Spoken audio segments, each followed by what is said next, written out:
Kokkutulekut hoiti kuni eilse päevani pooleldi saladuskatte all.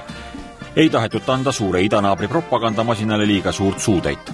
Ja tõepoolest, muidu Eesti vastasele propagandale nii Maiad Venemaa telekanalid puudusid täna Märjamaalt täielikult. Kuid kas eestlased ikka peavad meie riigi 20. sajandi ajalugu häbenema?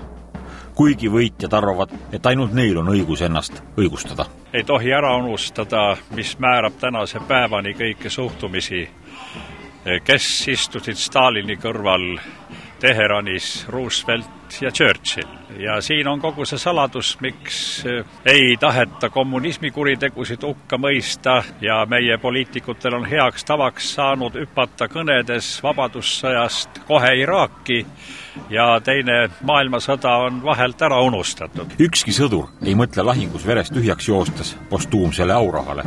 Mõeldakse oma kodule ja lähedastele. Ometi tahab sõdur teada ja olla kindel selles, et võideldi õige asja eest. Mehed, kes on sõdinud ja selle tõttu kannatanud aastakümneid, tahavad, et neid tunnustataks. See ei maksa mitte midagi.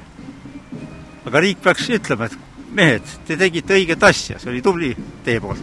Eesti Vabadusvõitlejate Liit on katusorganisatsioon, mis ühendab üle Eesti 17 veteranide organisatsiooni. Esindatud on kõik 15 maakonda ja 2 sõjaveteranide klubi. On legionärid, on lennuveepoisid, on soomepoisid.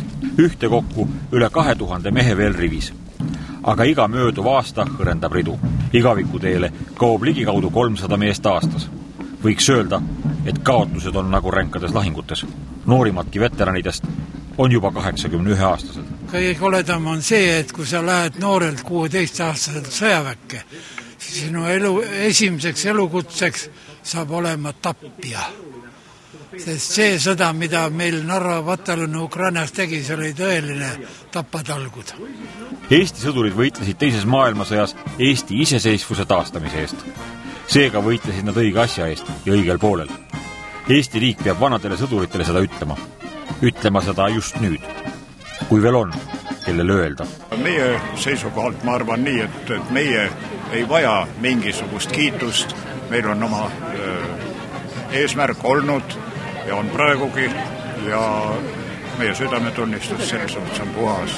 Mis sunnib meid üha uuesti meenutama enam kui poole sajandi tagust aega. Tänasel kaunil suvepäeval sõid Märjamaa lauluväljakul kõrvuti oma sõdurisuppi nii Vene sõdur kui Saksa mundris legionär. Vihavaenu ei olnud. Demokraatliku riigikorraga Eesti Vabariigis saame me seda luksust endale lubada.